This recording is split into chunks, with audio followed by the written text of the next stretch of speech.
요한복음 6장 25절에서 33절 제가 봉독하도록 하겠습니다. 바다 건너편에서 만나 랍비여 언제 여기 오셨나이까 하니 예수께서 대답하여 이르시되 내가 진실로 진실로 너희에게 이르노니 너희가 나를 찾는 것은 표적을 본 까닭이 아니요 떡을 먹고 배부른 까닭이로다.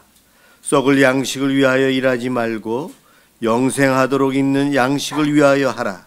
이 양식은 인자가 너희에게 주리니 인자는 아버지 하나님께서 인치신 자니라. 그들이 묻되 우리가 어떻게 하여야 하나님의 일을 하오리이까? 예수께서 대답하여 이르시되 하나님께서 보내신 이를 믿는 것이 하나님의 일이니라 하시니 그들이 묻되 그러면 우리가 보고 당신을 믿도록 행하신 표적이 무엇이니이까? 하시는 일이 무엇이니이까?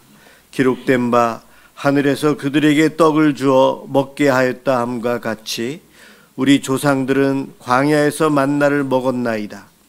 예수께서 이르시되 내가 진실로 진실로 너희에게 이르노니 모세가 너희에게 하늘로부터 떡을 준 것이 아니라 내 아버지께서 너희에게 하늘로부터 참떡을 주시나니 하나님의 떡은 하늘에서 내려 세상에 생명을 주는 것이니라. 아멘. 만나서 반갑습니다. 이렇게 귀한 자리에 초대해 주셔서 정말 감사드립니다. 소리 잘 들리나요? 네. 말씀 받기 전에 잠깐 기도하겠습니다. 좋으신 아버지, 저희에게 오늘도 하나님께 예배할 수 있는 시간과 또 자리를 허락하여 주시니 진심으로 감사를 드립니다. 우리의 찬양을 받으시며 우리의 기도를 받으신 아버지, 이 시간 주께서 말씀하시는 것을 저희가 듣게 하여 주옵소서. 예수님의 이름으로 기도합니다. 아멘. 네, 저는 현재 독일에 있고요. 간단하게 소개를 좀 드려야 될 것 같아서 인사를 드리면은 99년에 98년도에 유럽 미랄 선교단이 창단이 되어졌고요. 그래서 99년도에 결혼과 함께 독일로 가게 됐습니다. 가서 처음에는 이제 장애인들을 만나지 못했기 때문에, 왜냐하면 주로 이제 한인교회 위주로 다니면서 미랄 소개하고 장애인에 대해서 홍보하고 계몽하고 하는 사역들을 하고 장애인 선교를 위해서 이제 기도하는 사역을 주로 해왔었고요. 그러다가 2003년도에 하나님께서 독일 사회로 이렇게 밑으로 들어가게 하셨어요. 그러면서 독일 현지 사역이 시작이 되어졌고요. 그러면서 알게 됐죠. 사람에게 있어서 행복이 물질적 평안이 아니구나라는 걸요. 왜냐하면 처음에 독일 갔을 때 사람들이 다 그러더라고요. 왜 왔냐라고. 기독교 국가인 독일은 국교가 있거든요. 우리나라는 국교가 없지만 독일은 국교가 있어요. 그 국교가 바로 루터 교회와 카톨릭 교회인데요. 하여튼 기독교가 국교예요.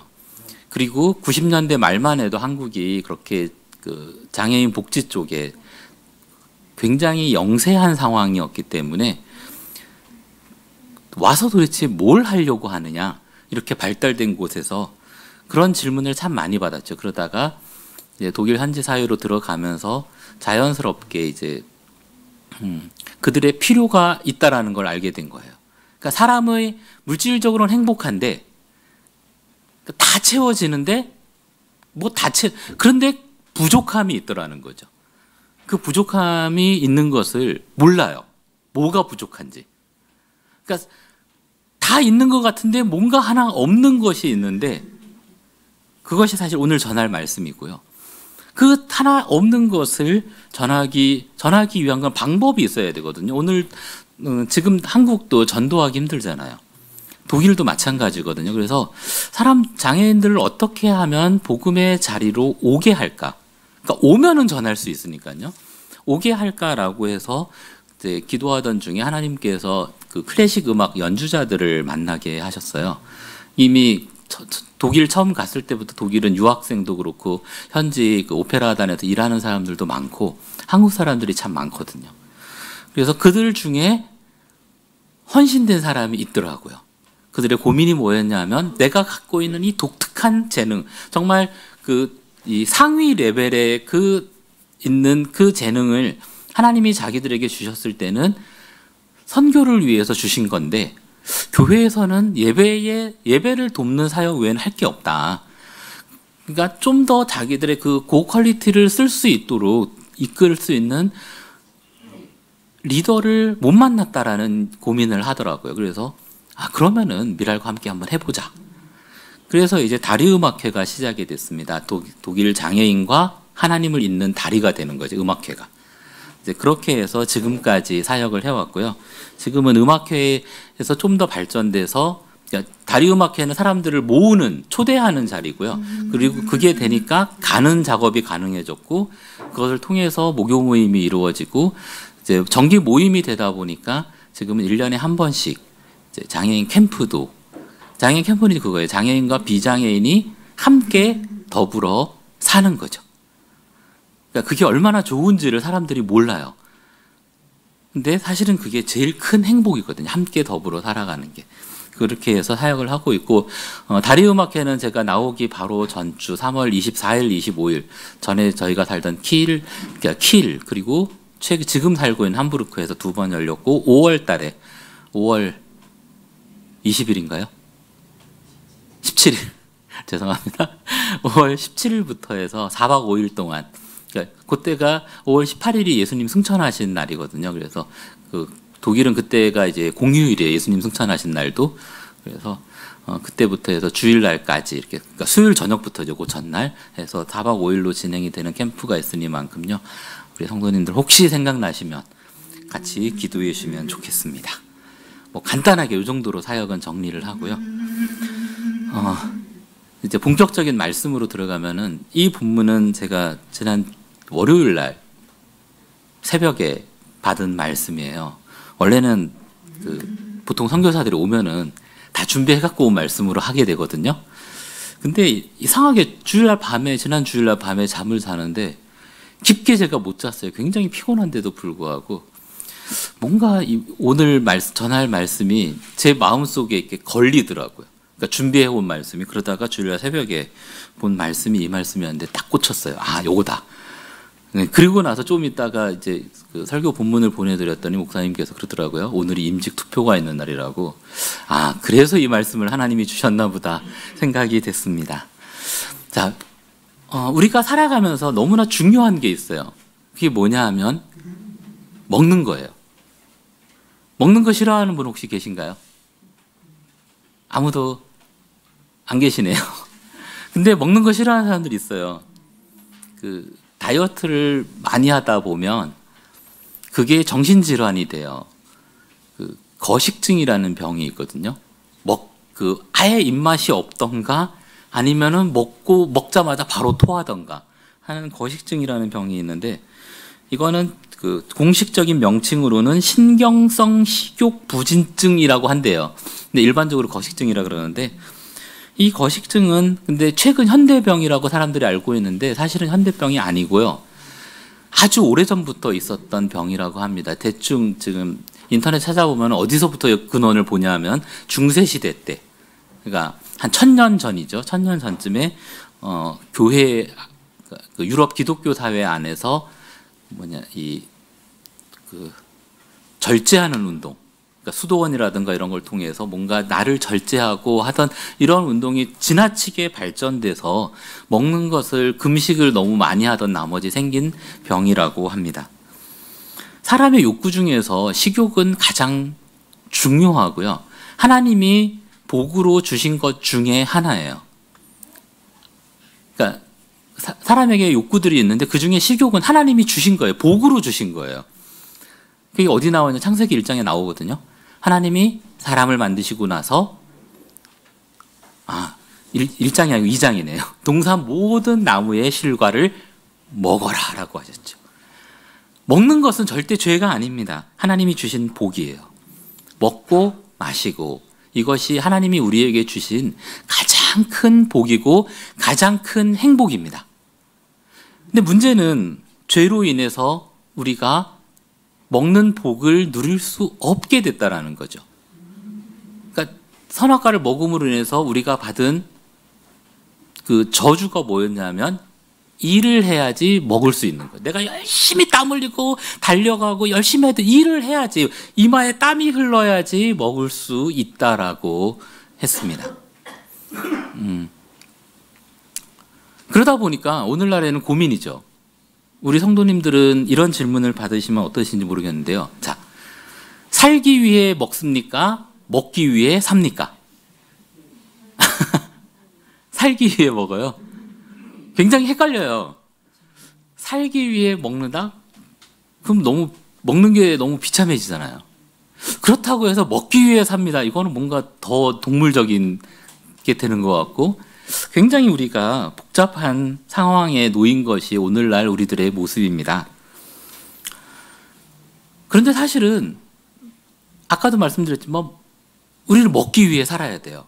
하나님이 우리를 그렇게 만드셨어요.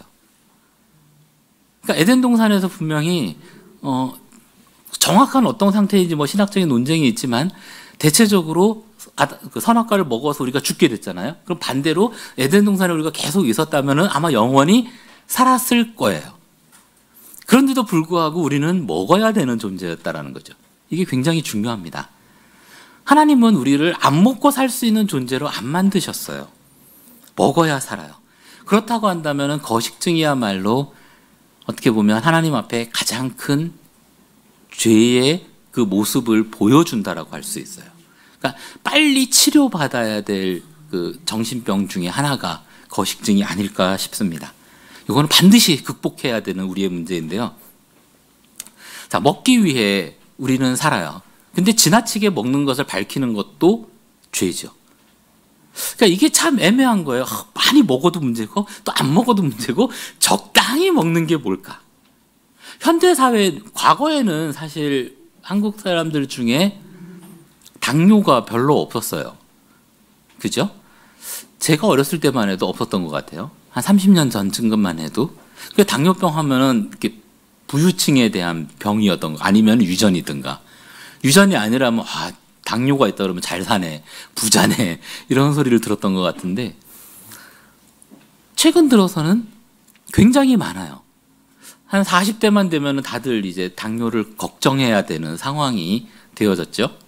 이게 그만큼 우리가 이제 잘 살게 됐다는 증거이기도 해요. 먹을 게 풍요로워졌으니까요. 그러면 이제 조절에 들어가야 돼요. 저도 자연스럽게 이제 먹는 거를 조절하게 되더라고요. 참 먹는 거 좋아했어요. 제가 요즘 먹는 양이 좀 많이 줄었거든요. 근데 많이 줄었는데 최근에 만난 분들이 그래요. 목사님 여전히 많이 드시네요. 그럼 도대체 옛날에 얼마큼 먹었다는 거예요. 그래서 하는 말이 있어요. 너무 많이 먹어서 키가 안 컸다라고. 자, 우리가 하여튼 이래요. 많이 먹어도 문제고 안 먹어도 문제인데 중요한 건 우리는 먹어야 되는 존재라는 거죠. 그럼 뭘 먹어야 되느냐? 어떻게 먹어야 되느냐? 우리가 잘 알 필요가 있습니다. 예수님을 찾는 목적도 마찬가지예요. 과연 왜 교회에 와서 예수님을 믿습니까? 왜 예수님을 믿으세요? 라고 물어보시면 아무도 답을 안 하실 것 같아서 사람들마다 있는데요. 우리가 왜 예수님을 믿는가를 보려면 그 사람의 기도 제목을 보면 돼요. 근데 기도 제목 보면은 우리 크리스찬들이 쓰는 기도 제목과 또는 비크리스찬, 예를 들면 불교 신자나 아니면 다른 종교에 있는 분들이 가서 그 기도하는 거랑 기도 제목이 거의 90% 비슷해요. 건강, 가족의 평안, 돈 문제, 자녀의 교육 문제, 부모님의 건강 문제 해갖고 다 비슷해요. 아닌가요? 이런 분 혹시 계세요? 나의 기도 제목은 남북 통일, 세계 평화, 전 세계 복음화, 우리 교회 부흥, 이런 것만 갖고 계신 분 있으세요? 이거 기도하시겠지만 더 간절한 건 딴 데 있어요. 내 거예요. 나를 위해서, 내 가족을 위해서. 그렇죠? 다 공감하실 거예요. 자, 예수님을 찾는 목적이 오늘 성경에 보니까요. 25절에 많은 사람들이 예수님을 찾아왔어요. 찾아온 목적이 그들이 예수님께 물어요. 언제 여기 왔습니까? 라고 물으니까 예수님이 너희가 온 것은 표적을 본 까닭, 기적을 보아서 나를 믿으려고 온 게 아니라 너희가 떡을 먹고 배부르기 때문이다. 왜냐하면 그 앞에 뭐가 나오냐면 떡 5개하고 물고기 2마리로다가 5,000명이 먹은 사건이 나옵니다. 일하지 않고 먹을 수 있으면 이게 천국이잖아요. 그죠? 그러고 온 거예요. 예수님이 바로 지적하는 거죠. 너희가 나를 온 것은 나를 믿으려고 온 게 아니라 공짜 떡을 먹기 위해서가 아니냐. 세상에요, 공짜 좋아하는 사람 전 세계에 다라고 보면 돼요. 한국 사람만 공짜 좋아할 것 같잖아요. 아니요. 세계 모든 사람들이 공짜에 대해서는 싫어할 사람이 없어요. 자, 유대인들도 마찬가지였던 것 같습니다. 그러니까 예수님이 너희가 나를 믿는 것이 중요하다라고 바로 말씀을 하셨으면 이해하기 편한데 때로는 예수님 설교가 좀 이해가 안 돼요. 갑자기 뜬금없이 썩을 양식을 위하여 일하지 말고 썩지 않을 양식을 위해서 일해라. 인자는 아버지 하나님께서 인치신 자니라. 이렇게 복잡한 말씀을 하세요. 되게 어렵고 이해가 좀 안 되는데, 그러니까 유대인들이 물어봐요. 아니 그러면 좀 아마도 그 바리새인들이겠죠. 썩지 않을 양식하니까 뭔가 감이 왔던 것 같아요. 아, 이거는 하나님의 일인가 보다. 우리가 어떻게 해야 하나님의 일을 합니까? 우리 성도님들은 하나님의 일이라고 하면 뭔가요? 뭐가 하나님의 일이죠? 나가서 전도하고 교회 봉사하고 선교하고 이거면 참 좋겠는데요. 물론 이게 하나님의 일이 아니라는 게 아닙니다. 오해하지 말고 들으셔야 돼요. 예수님이 하셨던 말씀은 간단해요.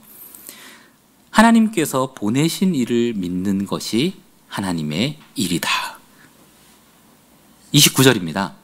분명하게 얘기했어요. 제 얘기가 아니고 예수님 말씀이에요. 하나님께서 보내신 이, 즉 예수님을 믿는 것이 하나님의 일이다예요. 예수님 안 믿으신 분 계세요? 계실 수도 있겠지만 손을 안 드셨는데, 자, 예수님을 믿는 것이 하나님의 일이에요. 그러면 예수님이 누군지를 알아야죠. 예수님이 도대체 누구인가? 예수님을 믿는 것이 정말 중요하다라는 겁니다. 예수님만 믿으면 다 돼요. 근데 우리가 왜 신앙적으로 갈등하냐 하면 예수님이 누군지 모르거나 아니면 예수님에 대한 의심이 들 때예요. 선교사이면서 목사인 저도요, 일이 잘 안 풀리면 그런 의심이 들어요. 들었었고요. 최근에는 사실 안 드는데요. 왜냐하면 또 이게 사람이라는 게 이게 있잖아요. 오르락내리락 하는 게. 의심이 생기면 들어요. 이게 뭐냐 하면 영적인 배고픔이에요. 배가 고프면 대부분의 사람들이 어떻게 되죠? 네? 배고프면 대부분의 사람들이 공통적으로 나오는 모습이 있어요. 물론 정도의 차이가 있지만 뭐냐 하면 짜증이에요. 가볍게 짜증내는 사람이 있고 심하게 짜증내서 화를 내는 사람이 있고요. 마찬가지로 영적인 배고픔에 대해서도 똑같습니다. 예수님이 누군지 잘 모르겠고 의심이 들기 시작을 하면은 불평, 불만이 나와요. 자동이에요. 나도 모르게 나와요. 이걸 내가 통제해야지 어느 정도 통제선은 있어요. 그러니까 배고픈 걸 잘 참는 사람이고 못 참는 사람이 있는 것처럼 참으려고 억제를 하는 것이지 그것이 나오지 않는 사람은 없다라는 거예요. 자, 우리가 이럴 때에 예수님이 누군지 정확히 알아야 돼요. 하나님의 일을 하려고 하면 안 돼요. 그러니까 우리가 생각하는 하나님의 일 있잖아요. 선교하고 전도하고 나가서 뭔가 교회 봉사 이것들을 내 힘으로 하려고 하면은요 반드시 짜증나고 불평 불만이 나옵니다. 왜냐? 배고프니까 그래요. 예수님이 누구인지 알고 예수님이 누구인지를 알고 예수님으로 인해서 생명이 공급되어지면 마음이 편안해져요. 행복해져요. 즐거워져요. 예수님이 바로 생명의 떡이라고 그랬거든요. 33절에 그랬잖아요. 하늘의 떡은 하늘에서 내려 세상에 생명을 주는 것이라. 그리고 오늘 아까 우리가 읽지는 않았지만요. 35절에 예수님이 나는 생명의 떡이다. 생명의 빵이다. 그래요. 이게 성경 요한복음에 보면 특히 이게 많이 나오거든요. 예수님이 나는 무엇이다. 그러니까 여기서는 생명의 떡이다 그랬고 다른 데서는 요한복음 11장이죠. 나는 부활이요 생명이다 그랬고. 예수님이 생명이에요. 생명이라 그러니까 우리는 무슨 뭔가 추상적인 거 생각하잖아요. 더 쉽게 얘기하면은 삶이에요. 일상이고. 나의 하루하루 삶이에요. 예수님이 바로 나의 하루하루 삶이라는 거예요. 근데 그렇게 사시는 분이 있으세요? 아마 대답은 아닐 수도 있을 수 있는데요. 365일 24시간 그렇게 살기는 어렵습니다. 그러니까 예수님이 오늘 본문에서 생명의 떡이라고 얘기하신 거예요. 생명의 떡이에요. 그냥 우리가 먹어야 되는 것이 뭐냐 하면은 아까 우리 찬양인도 하셨지만 하나님의 말씀이고요. 말씀이신 예수님이에요. 예수님을 어떻게 먹냐고요? 식인종도 아닌데. 성만찬을 예수님이 제정하셨습니다. 성찬식이라고 하죠. 우리가 성찬식을 대할 때 빵과 포도주스를 마시잖아요. 그때 예수님이 거기에 의미 부여를 하셨어요. 이게 내 살이고 내 피다. 이것을 먹고 마시는 자는 나를 먹고 마시는 거라고요. 그래서 옛날에 초대교회 때는 이걸 매주 했다고 합니다. 예배 모일 때마다. 지금에 와서는 많이 줄였지만은요. 그때마다 우리가 생각을 해야 돼. 아, 이것이구나. 내가 이거를 그냥 형식적으로 먹고 마시는 이거를 통해서 내 생명이 오는구나. 근데 그러면은 이게 요즘은 성찬식 많이 안 하잖아요. 그렇기 때문에 더 중요한 것이 이 하나님의 말씀이에요. 예수님이 그랬어요. 요한복음 1장에서 분명하게 말씀해요. 예수님이 바로 하나님의 말씀이다라고. 성경을 읽고 그냥 묵상하는 것이 단순한 행위가 아니고 이것을 통해서 내 양식이 채워짐을 느껴야 돼요. 잘 이해가 안 가면요. 우리가 먹기 힘든 음식인 거예요. 어때요? 질기고 딱딱한 음식은 꽉꽉 오래오래 씹어 먹어야 되잖아요. 마찬가지로 하나님의 말씀이 빨리 안 들어오면은 끝까지 이해될 때까지 또 씹고 또 씹고 또 씹고 또 씹어야 돼요. 그러면 어느 순간 성령에 의해서 하나님의 거룩한 영에 의해서 그것이 우리가 깨달아집니다. 이거는 학문의 깊이와 차이가 상관없어요. 많이 배우고 못 배우고 머리가 똑똑하고 부족하고 이거 상관없어요. 인간의 지식의 능력은요, 하나님의 지식에 비하면 그냥 점과 점 사이예요. 근데 우리는 너무 교만해갖고요, 내가 좀 똑똑하면 되게 잘난 척해요. 제가 장애인 사역을 해봐서 아는데요. 지적장애인의 IQ 20이나 정말 천재성을 띠는 사람 150이나 차이가 없어요. 하나님의 말씀을 듣는 데 있어서는요. 왜냐, 하나님의 말씀은 누구를 통해서 전해지냐면은 저를 통해서 성령께서 전하시는 거예요. 이해가 된다니까요. 기뻐하게 되고 그렇게 안 하셔도 돼요. 우리가 이해가 돼요. 너무 기쁘거든요. 하나님의 말씀이 내게 들어오면. 근데 우리가 이성적으로 좀 지식적으로 뛰어나면 우리가 그거를 막 욕구를 막 눌러요. 즐거운 거를. 근데 사실 그러면 안 되거든요. 우리가 어린아이와 같이 된다 그러는데 어린아이들은요, 좋은 게 들어가면 즐겁고 행복해져요. 뛰어놀아요. 아이들이 배고프면 지쳐서 쓰러져서 잠들지만은요, 아이들은 먹고 힘이 나면 어떻게 돼요? 뛰어다니잖아요. 그게 아이들이에요.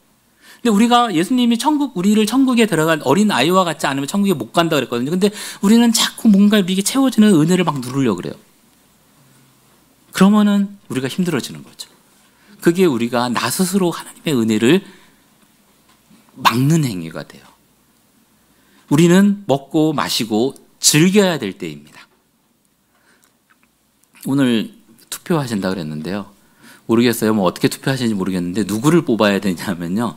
능력 있는 사람, 일 잘하는 사람이 아니고요. 예수님이 누구인지 아는 사람을 투표해야 됩니다. 교회 안에는요. 그런 사람들이 돼야 돼요. 근데 사람인지라 우리가 자꾸 나와 함께 일할 사람을 자꾸 뽑게 되더라고요. 근데 옛날에 지금은 돌아가신 저희 어머님이 그 교회 권사 임직 받을 때 되게 부담스러워 하시더라고요. 왜냐하면 저희 어머니는 글을 모르셨어요. 그럼 어떻게 돼요?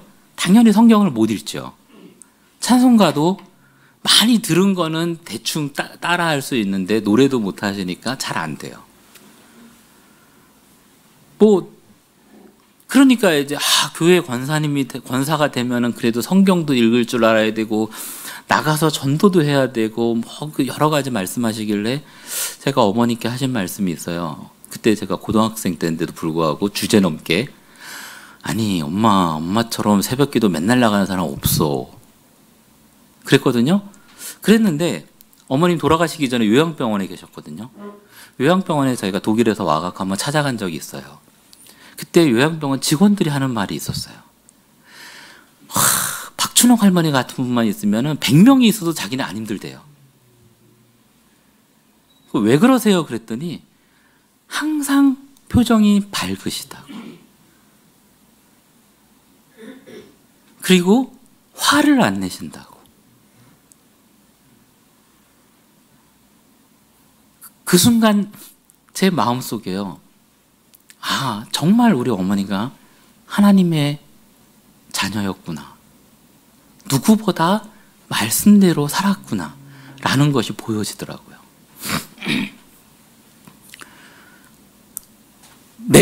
내 삶이 어떻게 주변 사람들에게 감동을 줄 것이냐예요. 예수님 생명의 떡이잖아요. 우리가 이 떡을 안 먹으면 우린 죽어요. 죽을 수밖에 없어요, 우리는. 근데 지금 죽어가면서도 배고프면서도 배고픈 걸 모르는 사람이 교회 안에 너무 많다라는 거죠. 정말 예수님을 믿어야 돼요. 생명의 떡인 예수님을 믿고 그걸 먹고 마시고 행복해 해야 되는 그 예수님 때문에 내가 즐겁고 행복해야 돼요. 그것 말고는 없어요. 저도 교회 개척 사역을 해봤거든요. 하다가 이제는 제가 자랑스럽게 얘기할 수 있어요. 제 능력이 부족해서 제가 준비가 부족해서 사실 문을 닫았어요. 그러고 나서 하나님이 다시 준비하라고 하셨는데요. 그 기간 동안 너무 괴로운 거예요. 저는 그래도 능력이 있는 줄 알았거든요. 근데 실패의 원인을 모르겠는 거예요. 내가 뭘 잘못했지? 하나님께서 저한테 말씀하신 게 뭐였냐면 교회에 나간 사람들 탓하지 말고 나의 부족함을 알라 그랬는데 그게 뭘 부족했는지를 모르겠는 거예요. 그러다 작년에서야 제가 깨달았어요. 하나님 말씀 보는데 말씀 보다가 옛날에 목회 계획서를 펼쳐봤어요. 개척하기 전에요. 한 2년 동안 말씀 묵상만 하고 기도만 하고 살았는데 사람들이 얘기도 안 하고 그때 정리한 걸 딱 보니까요. 놀라운 거죠. 하나님께서 내게 주신 비전을 따라서 교회를 개척한 게 아니라 내 욕심으로 만들었더라고요. 하나님 말씀을 그냥 내 편의대로 갖다 붙였더라고요. 출석교인 3,000명. 그걸 보고 하나님 앞에 제가 회개할 수밖에 없었어요. 내가 뭘 위해서 교회를 개척했나. 그리고 나서 내가 정말 예수님으로 만족해야 되겠다 라는 거 깨닫고 나니까요. 조금씩 물론 아직도 멀긴 했는데요. 조금씩 내 배고픔이 줄어들더라고요. 조금 더 웃을 수 있고 조금 더 행복해 할 수 있고 예배에 대해서도 마찬가지예요. 아까 예배 전에 잠시 우리 목사님 사모님하고 같이 이야기했었는데요. 한국교회 여기뿐만 아니고 어느 교회가 다 듣는 얘기예요. 코로나 이후로 사람들이 다 편한 거를 추구한다. 그런데요. 우리 성도님들 독일 교회에 대해서 혹시 어떻게 들으셨는지 모르겠는데요. 저희랑 같이 함께 사역하는 독일 교회 성도들은요. 코로나 독일은 아예 한 석 달, 넉 달 정도는 교회 문이 닫혀가 아예 예배를 못 했거든요. 온라인 시스템을 갖춘 교회가 아예 없었기 때문에. 그래서 준비를 하고 이제 온라인 예배를 하다가 아마 2020년 가을쯤이 됐을 거예요. 어느 정도 마스크 쓰고 예배를 많이 할 수 있게 된 게. 그때 모였을 때 독일 성도들이 한결같이 한 말이 있어요. 예배는 만남이야. 이게 왜 그러냐 하면요. 세례 받을 때의 차이인 것 같아요. 제가 볼 때는. 제가 다니는 독일 교회는 이제 루터 교회가 아니고 자유교단 교회거든요. 그래서 근데도 불구하고 매년 세례 받는 사람이 나와요. 기독교 국가인 독일에서 세례를 받는 사람이 나온다는 거는요. 자기가 처음으로 예수님을 믿었다라는 거예요. 근데 독일 교회의 공통점은 뭐냐면은 한국식으로 세례 줄 때 목사님이 이렇게 예식서에 따라서 질문하면 예하십시오 이게 아니고요. 세례 받는 사람이 회중 앞에서 자기의 신앙 고백을 해요.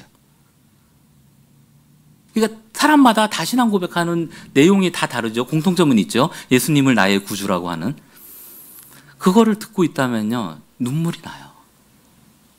왜냐하면 세례 받으라고 권유도 안 해요. 그냥 본인이 예배에 출석하고 성경 공부하다가 자기가 이제 예수님에 대한 확신이 있으면 세례를 신청해요. 나를 세례해달라고.